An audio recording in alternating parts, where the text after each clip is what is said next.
In the 14th century, Lithuania was the last pagan country in Europe.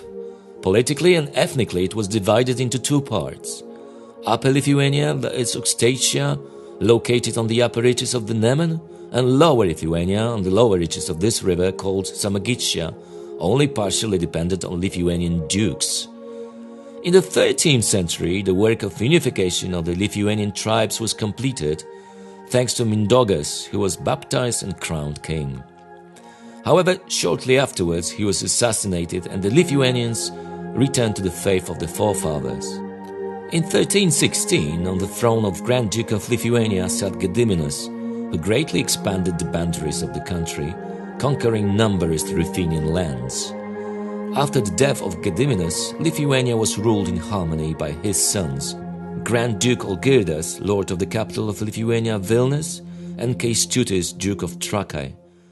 When Olgirdas died, the Grand Ducal throne was taken over by his son, Jagiello, soon conflicted with his own uncle Kęstutis and his son Vytautas.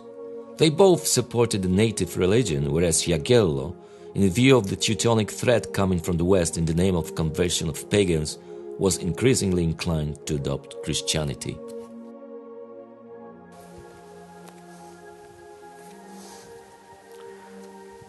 Future Grand Duke of Lithuania, Vytautas, was born about 1350 in Trakai. We know little about the years of his youth. Certainly, however, he was friends with the future king of Poland, Jagiello. The two cousins' time of adolescence was extremely difficult for Lithuania. Again and again, battles were fought against the Teutonic Knights, who invaded Lithuania to convert by sword the pagan Lithuanian tribes. When Grand Duke Olgirdas died, and his legacy was received by still young and inexperienced Jagiello, the order increasingly began to attack the Lithuanian lands. In 1379, harassed Duke Kęstutis entered into a truce with the aggressor, which was to be enforced for 10 years.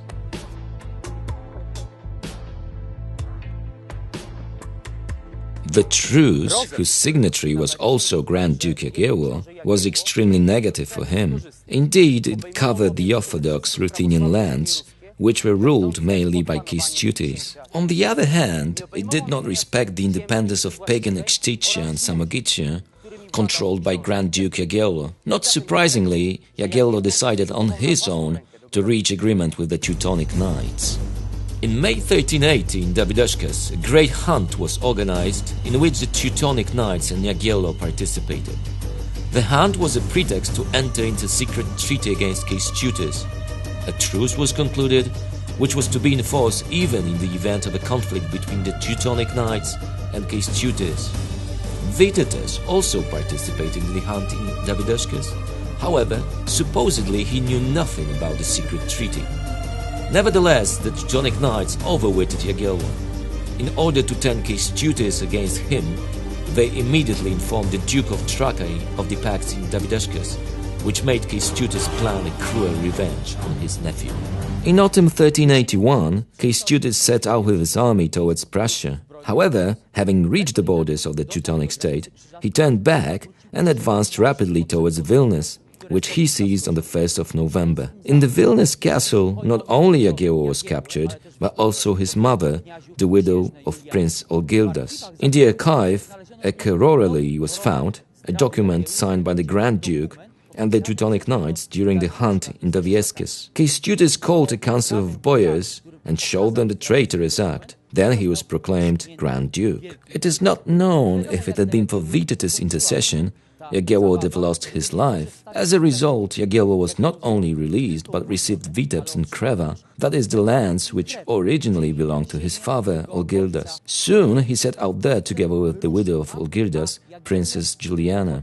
They were accompanied by Duke Vytautas. However, Jagiello didn't want to accept the role imposed upon him. His instigation made one of many lesser dukes revolt. Kęstutis set out to put down the rebellion, and then Jagiello recaptured Vilnius. Vytautas, who with his hastily gathered army moved towards the capital of Lithuania, suffered a crushing defeat under its walls. Soon after it, Jagiello captured Trakai. Having gathered an army of Samogitians, Kęstutis and Vytautas besieged Trakai, defended by Duke Skirgilia, Jagiello had settled there. When Jagiello came at Trakai from one side and the Teutonic Knights from another, Kęstutis and Vytautas had to agree to negotiations. They ended up with imprisonment of Kęstutis, who died in prison, but it is not known if from grief or killed on Jagiello's order. Now Vytautas was thrown in the prison in Kreva, which had been left by Kęstutis. Vytautas' situation wasn't too bad. Not only could he correspond with the Grand Master of the Teutonic Order, but also his wife, Duchess Anna, was allowed to visit him. Uncertain of his fate, Vytautas planned to escape. One night, he dressed in a maid's robe and ran away.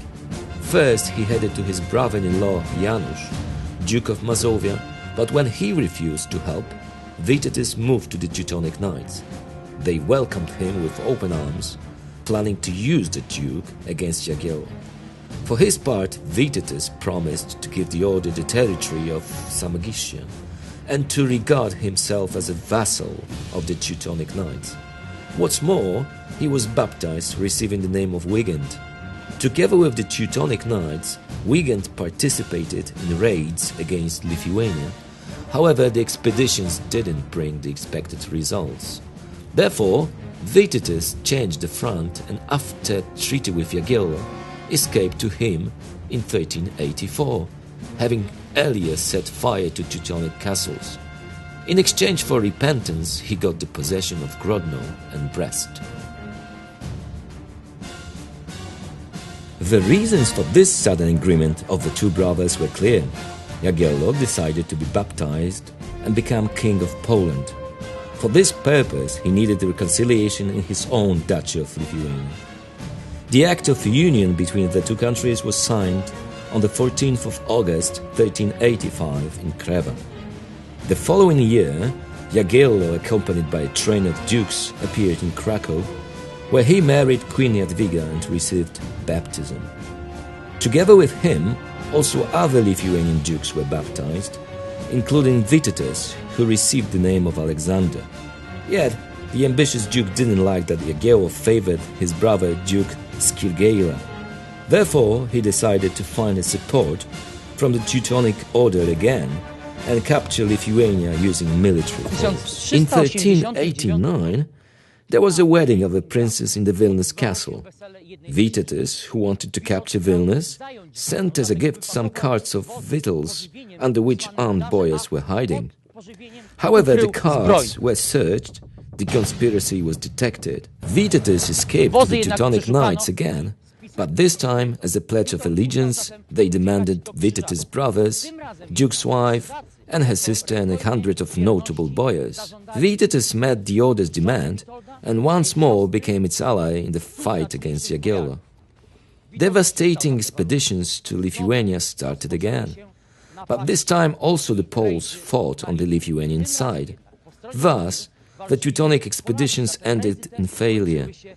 Vytautas' dreams of ruling Lithuania on behalf of the Teutonic Knights began to fade. Therefore, he decided to reconcile with Władysław Jagiello again. It happened in 1392.